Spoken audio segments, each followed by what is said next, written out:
You guys are joining me today in a conversation. I want to make sure I introduce everybody.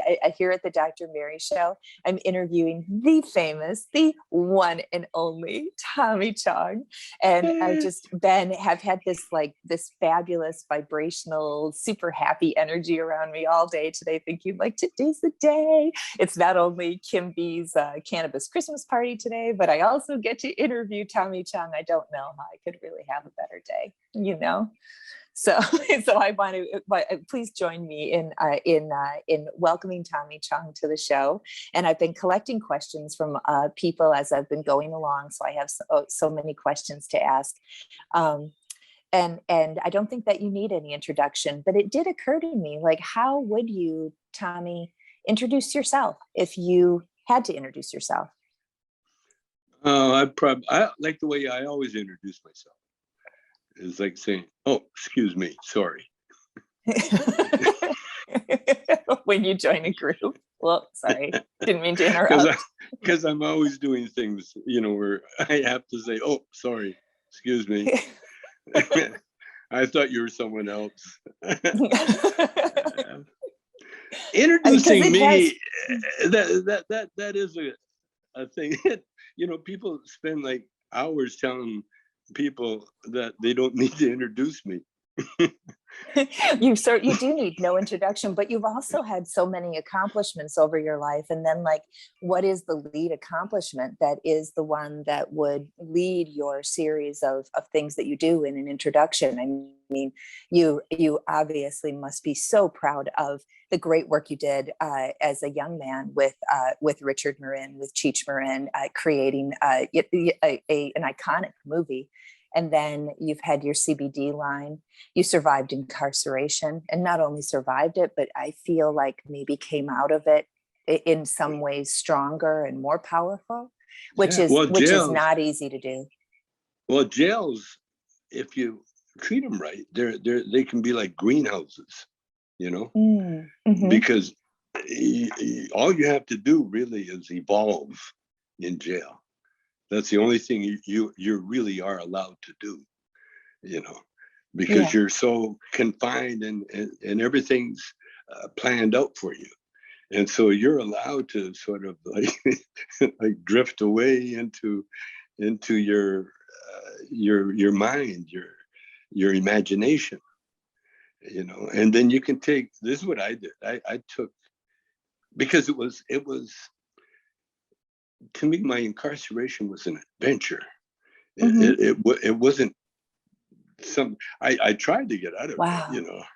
I tried to get out of it, but the more I tried, the more I realized I really don't want to get out. I want to see what prison's like.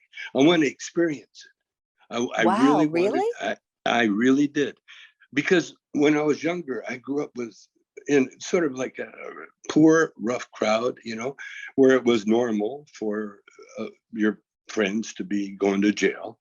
Yeah. One of them, it was normal for the kind of guys that I hung out with. It was a toss-up of who was going to go to jail first, and my buddy did. Oh, wow!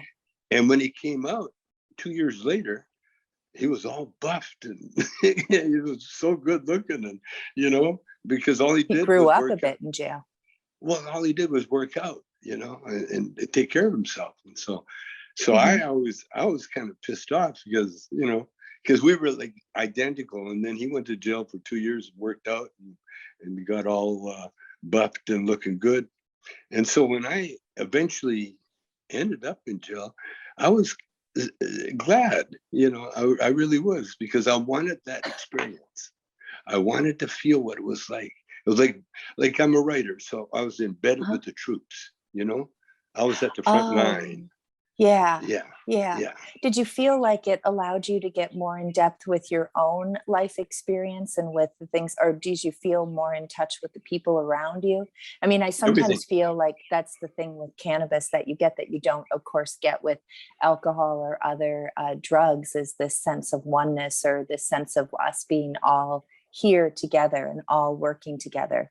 I mean, cannabis and mushrooms as more of the head trip that you get from it. Do you think that having that in your background and being able to see yourself as like a finger on a hand with all, like all of us being fingers on one hand. Did you feel that level of connection, or was it more of an exclusive thing?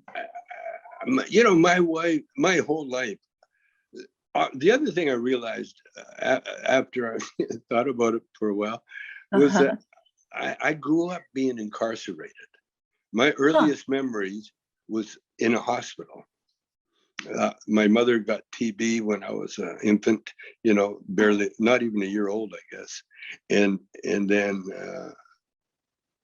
no, I was about 3 or 4, I guess, when she got it.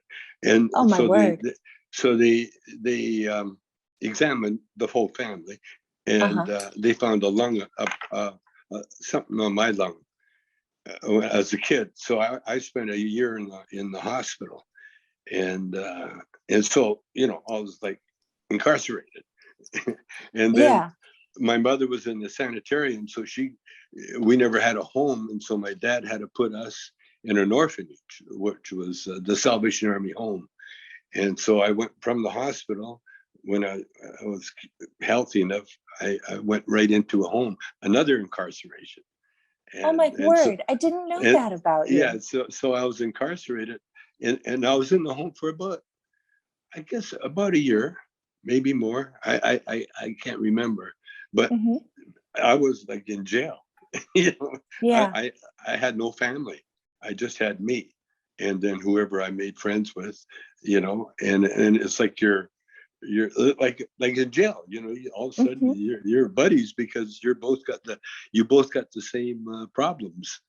And so did it teach you really to be independent, or did it teach you to really lean on your friends and to be able to rely on the people around you? You learn in jail, you learn how to make your bed.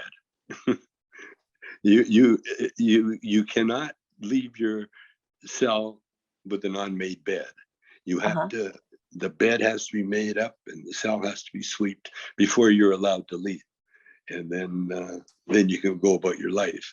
So I learned how to make a bed, sweep a floor, and wash pots and pans and dishes. That's what I learned in jail. We owned apartments when I was growing up, and my dad always gathered the garbage himself, and he'd throw it in the back of the truck, and he made it was just his garbage run. He did it once a week, and then he'd drive it out to the dump. And it was, at some point it became unnecessary for my dad to do garbage, but he kept doing it because he said it was valuable for him. It was important for his heart and his soul and his personal development to do that job. It's our existence. It like tells you that you are part of the earth and you're existing, and you have to clean up your own environment. You can't expect other people to do it for you. I mean, that's there were so many things that, and the other thing too, that when I was poor, I was only the only entertainment the only reason we had to dress up was to go to church. And, sure. Yeah, Sunday school. That was the big event of the week. That was the only event. The only event. There were no movies. There was radio, but there was like one station. There's no restaurant food. There was no restaurants. We had what they call a corner store, but it was about half a mile away. And then I find out just recently that I'm 8% Native. My mother was 20%. That meant my grandmother was half Native, and isn't that something wonderful about you? It explains everything. The band Robbie Robertson. Mm-hmm. Okay, he's half Native and half Jewish. That's an interesting combination. That's why he's Robbie Robertson. That's why he was so. He not only had the talent, but he knew what to do with it. And so, being part Native, my early life, I was like in a reservation house, because when my dad finally got us a house, he paid $500 for this cottage. $500. $500 for about a half an acre, maybe more. And it had a cottage and a shed and an outhouse. But my dad, who was very Chinese and very cultured in his own way, the first thing he did was build us a new outhouse. And he built a state-of-the-art outhouse. It was like you could live in it. It was so nice. It was like very Oriental, very Japanese, but very Chinese. But and you grew up in Canada. Yeah, we grew up in Calgary. Yeah, my Canada. dad talks about going out to use the outhouse and sweeping the snow off of the seat before he sat down. yeah. That's it. That's when you realize about bowel movements. If you can control them, boy. Woo. Grateful for fiber, you know. And listen to what my mother had to do. Now she just got out of the sanitarium. 5 years is with TB. They took out one lung, and so now, but she's a quarter native, and so she had to wash everything by hand, and we used to heat the water on a wood stove, and then she'd get the scrub brushed, and then when my brother, who's older than me, and her would hang the clothes up to dry on the line outside. Oh my word! Mean that, and then, but we had no running water, so we had to go down to the pump house, another house, a neighbor, where we'd pump our fill up our water containers.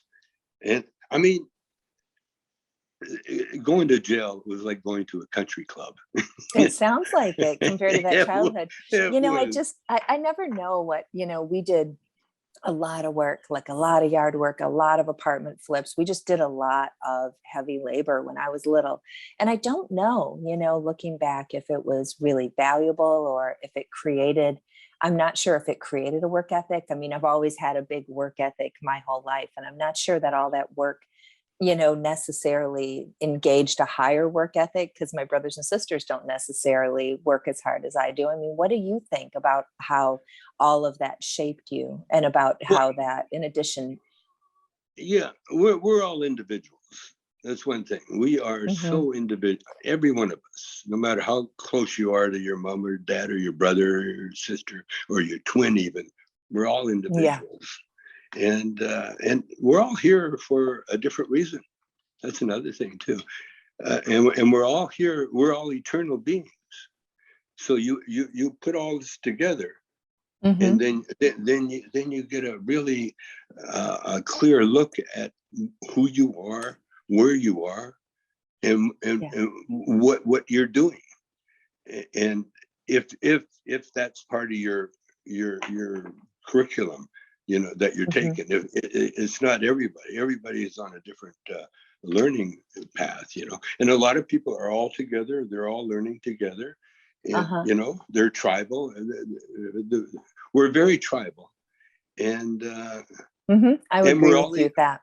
And we're all evolving. And the greatest thing, the one thing, there's a few things that Christianity taught away from. I like how you changed that. Like the greatest thing. Well, there's something that Christianity taught. It's hard to say what the greatest lesson is. Maybe love one another might be the greatest lesson. Oh no, the greatest. Well, it all varies for everybody, but I think for me the greatest lesson was realizing that we are eternal beings. Because if you realize that, then that's why there are people on this planet that have no fear whatsoever. They have no fear. So do you think that the eternal beings, explain to me how that gives you, I mean, that gives me a sense of a continuity, that we are eternal beings. So when somebody dies, it isn't a horrifying tragedy, because they're just in a different part of our consciousness, just in a different world, and separated from us for a bit. Well, separate it from us physically. See, we're all connected. See, we're all electric matter. Think about electricity. We're all electric matter. And all just atoms swirling, you know? All exactly. And there's a positive and negative. See, in order to make energy, you have to have positive and negative. You can't have one or the other. You have to have them both together. And so that's why we have good and bad, you see. And we vacillate in between. And what they are is learning. We're in the physical world, so we're here to learn, you see. And think of this, I just realized this a little while ago, because there are opposites. I mean, in the physical world, every action, there's a reaction. For every up, there's a down. For every left, there's a right. For every right, there's a wrong. You see, wrong exists, but not really. Wrong, the wrong answer. You have to be able to have a wrong answer to everything.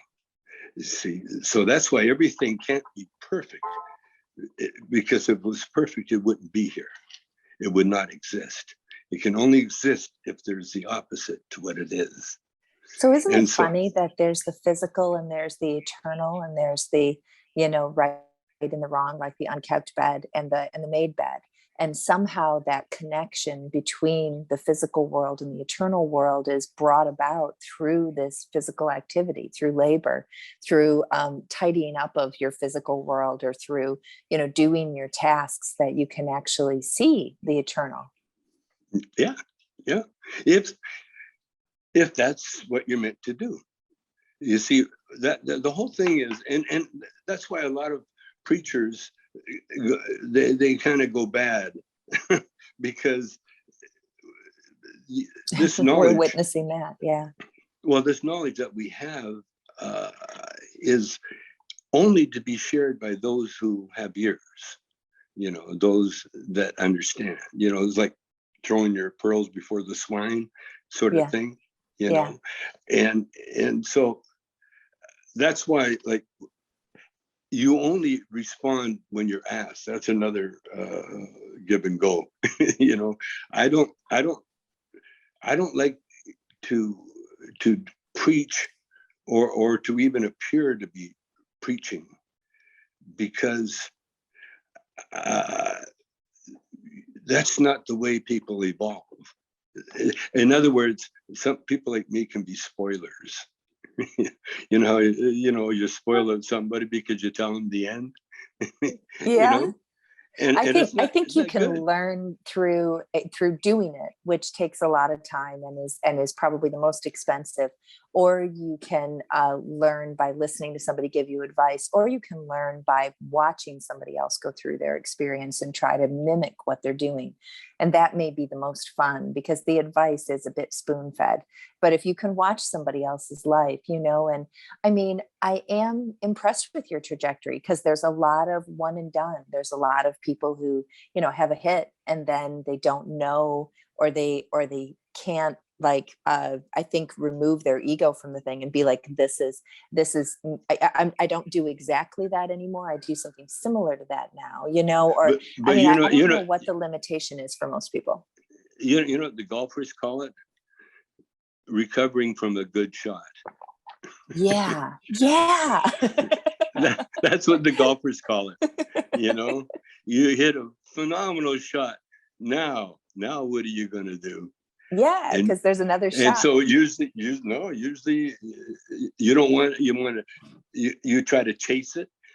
You see what I mean? You lose focus. Recovering from a good shot. Now the pros, they don't recover. I mean, the Tiger Woods and that, they don't recover. Oh, yeah. They don't recover ever. They're always in that zone, that space. And that's what I've learned, as I'm here. But as I was trying to explain why people do things the way they do, in all the scriptures of all the religions, they all, there's one thing they all agree on, and that is that there's only one God. That's the only thing that they agree on. Now they disagree on how you talk or how you should act and all that other crap, But the one thing that everybody agrees on, that there is only one God, the higher power. And our job on earth is, we've been told, it's a game, really. Life is a game. And the holy books, especially the Christian Bible, has rules of that game. Mm-hmm. And if you follow those rules, you will not only survive, but you will prosper beyond your wildest dreams. Because when you play the rules, you get rewards. See, like any game, if you get rewards for winning, and you lose rewards for losing. That's why life is a game. But we're always learning. But do you think that really, really is true? Because there's so many people who work so hard and never get rewarded for that work. And because they're violating a rule. Some rule in that list, they're violating it. And when you violate rules like that, these are eternal. These are biblical eternal rules that you cannot break without it's mistakes. They're mistakes. You cannot make those mistakes, you see. And that's what life is. But to tell people that aren't ready to hear that, or not ready, or not, you're not supposed to be spoiling it for them, That's why when I get asked, like you asked me, so I can tell you. Mm-hmm. But it's even gone through my head to say, hey man, you know what? I got the secret. I could probably make a lot of money, with the secrets I have. But that's not the point. That's not how you make. There again, that's breaking rules. See, if I were to do that, I would break a rule. And every time you break a rule, you pay for it. Not immediately, but like every rule, you cheat, and somewhere down the line, people find out about it. So do you feel like the rules are outlined in the 10 Commandments? Do you think those are the rules of life, or just that simply? That simple, yeah. Number one rule is that there's only one God. That's the number one rule. And I don't know what the rest of them are, but I know them, kind of out of context. But they all make sense. There's a writer called Emmett Fox, and he explains the 10 Commandments. And he also explains everything. It's funny. All my connections, all my spiritual connections, Christian or whatever, they're all from the Jewish Jewish tribe. Yeah. I think sometimes just really dealing with the level of sorrow, just the incredible loss and sorrow, has opened up some beautiful spirituality in that community. If there is any upside to be had at all, sometimes really terrible pain can bring some very powerful insights. Always, not sometimes. Always. One of the things I think so many of us have trouble with in my age group that I think you've probably dealt with and could help us with is honoring your father and your mother. You get so frustrated with their old-fashioned thoughts, or I think a lot of people are really used to their relationship with their parents, including a super healthy parent, so that you can go shopping or go hunting or go fishing together. And then as the parent gets older and they get crustier and they're a little more difficult to hang around with. And then on top of that, they don't have, they can't hear you. And they, how do you honor your father and your mother when you're 50 and 60 and they're driving you up a daggum tree? With humor. With humor. I laughed so hard at myself because of the funny things I'm doing now because I'm older. It's actually funny. I have a lot of like walking into a room and not remembering why you went there. Oh, like driving home and not remembering where I'm at. I mean, I went to the DMV to get my license, and they said read the eye chart, and I did okay. So cover your right eye. So I covered my right eye. He said, okay, give me line 5. I said, did you turn out the light? Did you turn it off? I could not see. I can't see anything because years ago I got that operation where they do that cataract operation, where they adjust your eyesight. Yep. Well, they made this one so I could see up close, this one so I could see up far away. Well, this up close, I can't see that it's too up close. And so I got a very nice fan at the DMV, and she's been giving me temporary permits. But I try not to drive now because I walk in a room and I don't see my wife. I mean, that's how you deal with it. You got to laugh at it. And if they don't have a sense of humor, then they're probably hurting somewhere. No, old people. I tell old people all the time, man, you got to take advantage of being old. Don't be lifting heavy shit. Don't be walking fast.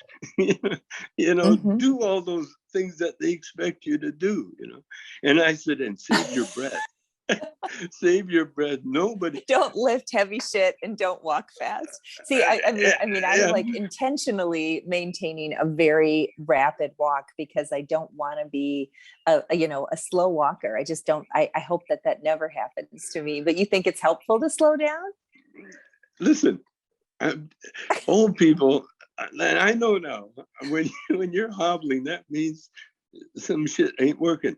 You're talking about the old people, they get deaf. Think about an old car. You get a classic car, and the older that car gets, certain things fall off. Now, compared to the new cars, you should junk that old thing. But there's sentimental value, and that's what with old people. I tell people now, first of all, old people don't ask anybody about anything. They either know it all or they don't want to know it all. And if they know it all, you can't tell them shit anyway. And with old people, man, we get to talk. We get to start talking, and the young people, all of a sudden, they got another thing to worry about. There's no attention span. Yeah, that's so true, isn't it? No attention span. Yeah. That's why I love just hanging out and talking is such a pleasure to just not have to. When I was little, I had to always be going. I was always on a run. I was always going to see patients. I always had charts to do. I always had to write a blog.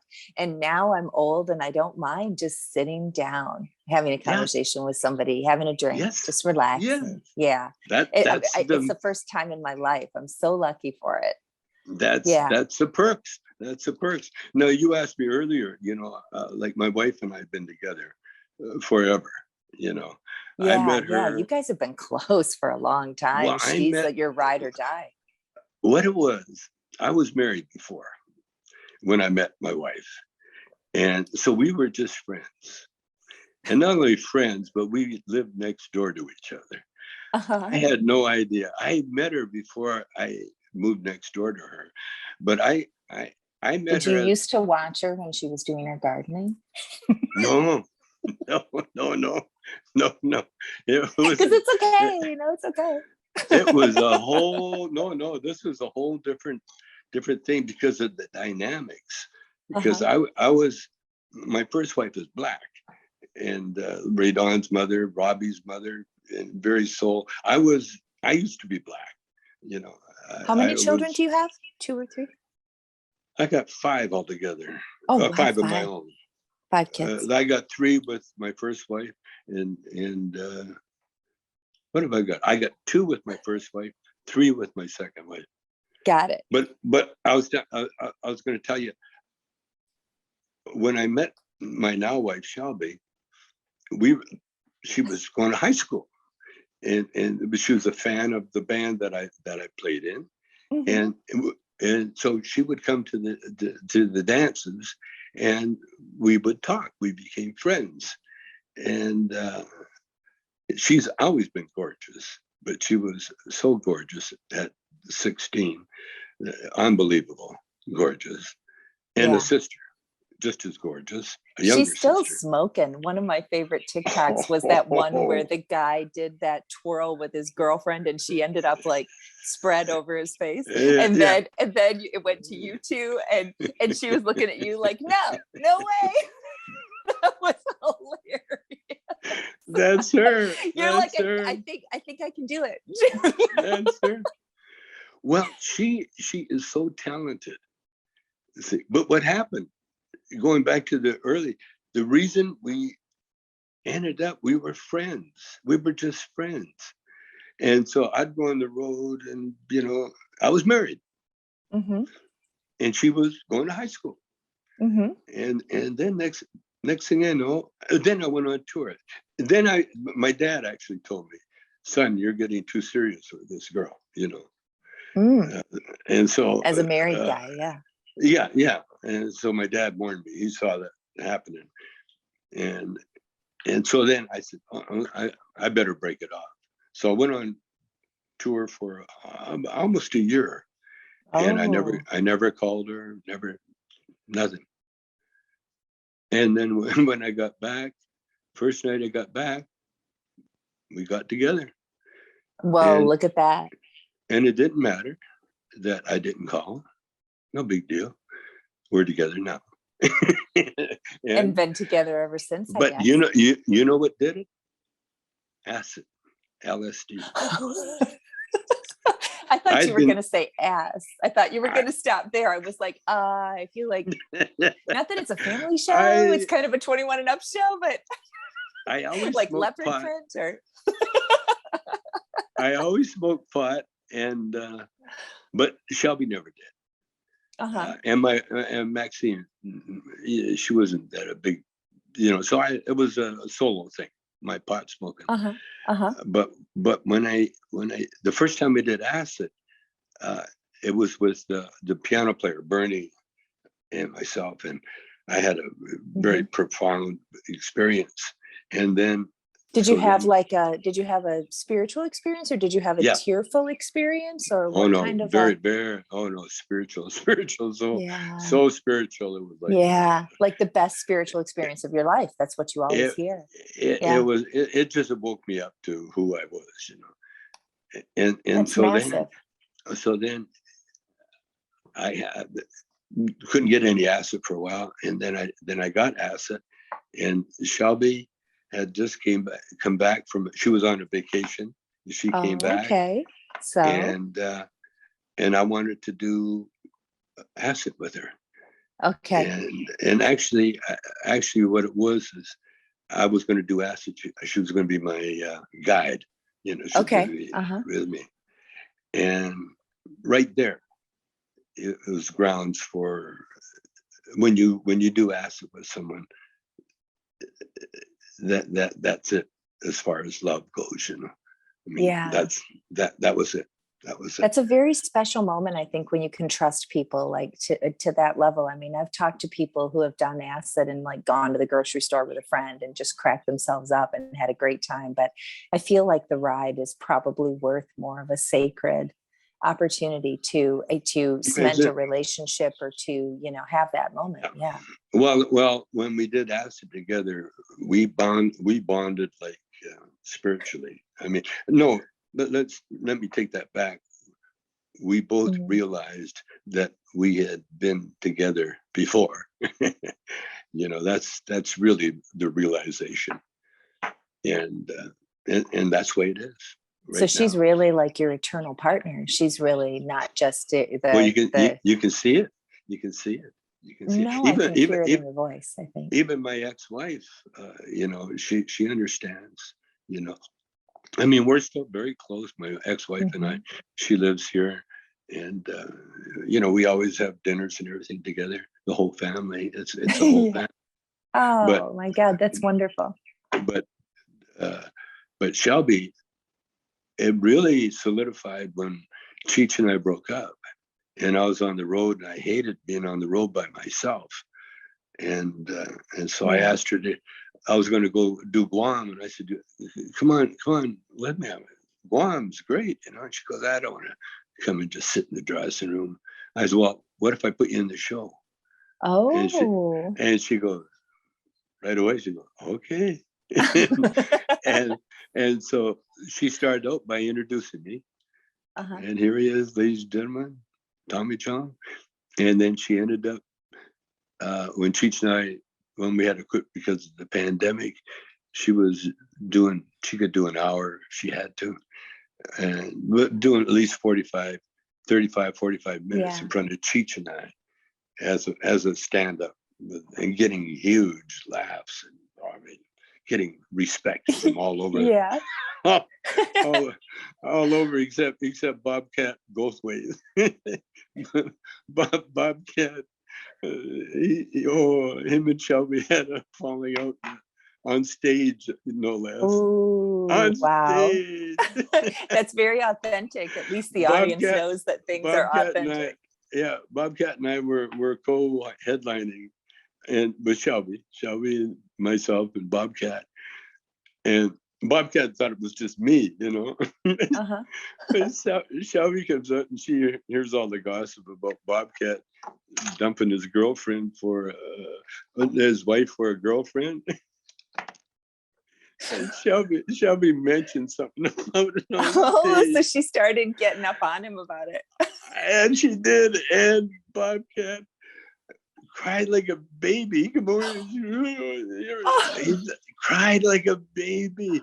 I thought, you know, being a comic, why did he cry? Why did he cry? That's such a weird response. He must have just been sensitive. You know, the thing is, when you're in a bad relationship and you're trying to leave it, but some people just can't leave it and be alone for 2 years and then meet the next person. Like sometimes you meet the next person and it's complicated and it didn't work out according to the schedule that you would want it to work out if it was super graceful and done really well.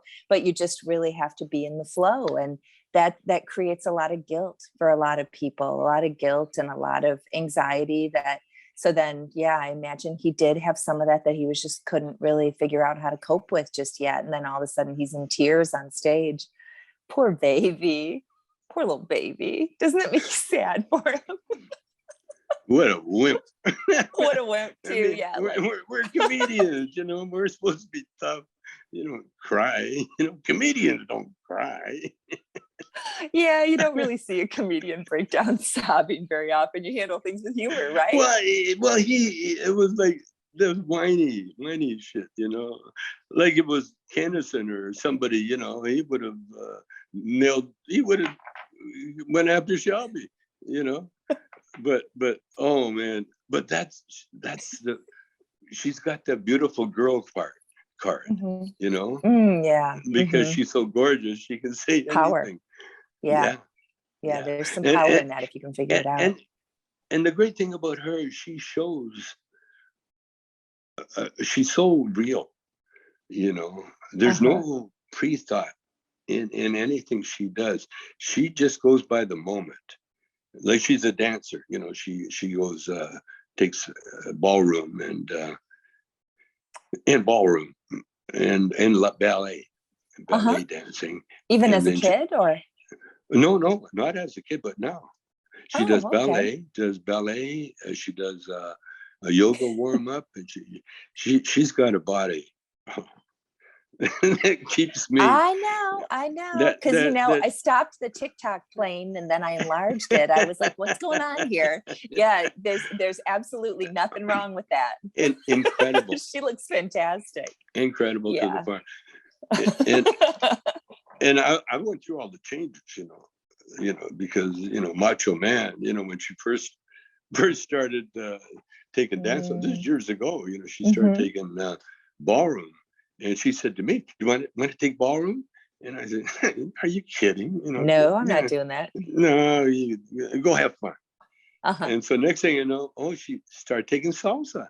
She found a salsa teacher, and not only that, but she's going salsa dancing. You know, and I'm not invited because I don't know how to dance salsa. And then you're like, "Wait a minute." And then she says, why don't you pick me up, after the dance? So I drive and pick her up. Now I'm Mr. Everything to her, I walk in the dance and she's in the middle of the floor holding hands with her teacher. And they're in a nice conversation with another couple.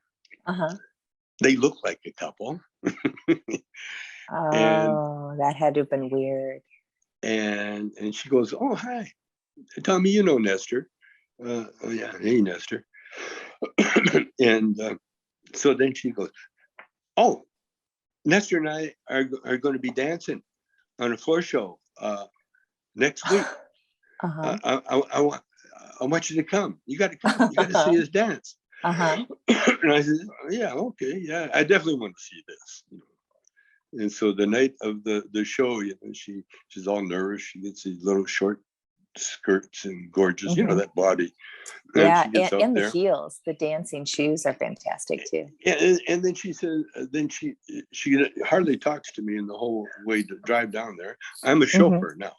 I'm a chauffeur, and I park the car, and she runs in, gets with Nestor, and I'm in the front, ringside table, and boom, they get introduced. She comes out with Nestor, and they're looking at each other's eyes like, "Oh, I'm gonna do you tonight," like just give her that. They're giving each other that look, that super smoky look, and then they do the salsa turn, and every time she turned, her dress would come up, and you'd see those gorgeous legs, and then she does all these moves, and at the end, he flips her upside down, and her dress comes down, and you can see these gorgeous butt legs and in her nice little panties. and, holy cow, that's a lot. And I had to sit there, and then she'd come over after the dance. She said, "Well, what do you think?" And I could hardly talk. I said, "Just a minute, I got to talk to him." I said, "Great, you were great, wonderful. I got to talk to Nestor for a minute." Yeah. So I went over to Nestor, and I said, "Nestor, you got to teach me how to dance." I am your new best friend. And I was his new best friend. In fact, we went on a tango tour, a cruise on a boat.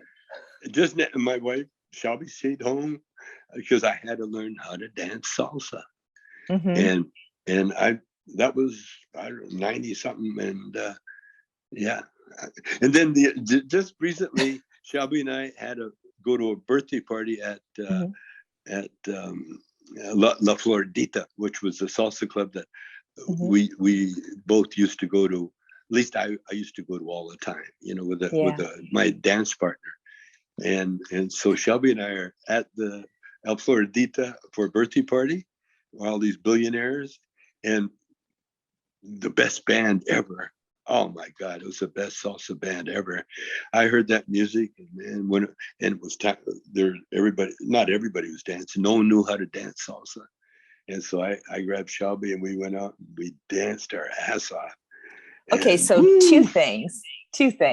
I started this interview telling you before we got on tape that we were going to talk about business and we were going to talk about arthritis. So we're going to have to put a pin in all that. And second thing is I'm going to start dancing. Why am I not dancing? I mean, I would love to wear those dresses, and I love the footwear, and I love the nylons. And so, I'm a dancer now. Tango. Start with tango. Well, start with anything. Okay. But tango. All right. Here's to you, Mr. Chong. I'm going to start with tango. Argentine tango. Not Argentine American tango. Argentine tango. In fact, when you get off, I want you to go to YouTube and look up Argentine tango and like dance instruction or whatever. Yeah. And those big ruffles. Oh. Yes. Check it out. All right. Are we going to do this? We'll do this whenever you want to do it. I'm available. Okay. I love that. I'll have you back as a recurring guest. I would absolutely love that because you're adorable. Okay. Absolutely adorable. Anytime. Thank you so much, Tommy. Have a great evening. Okay, bye-bye.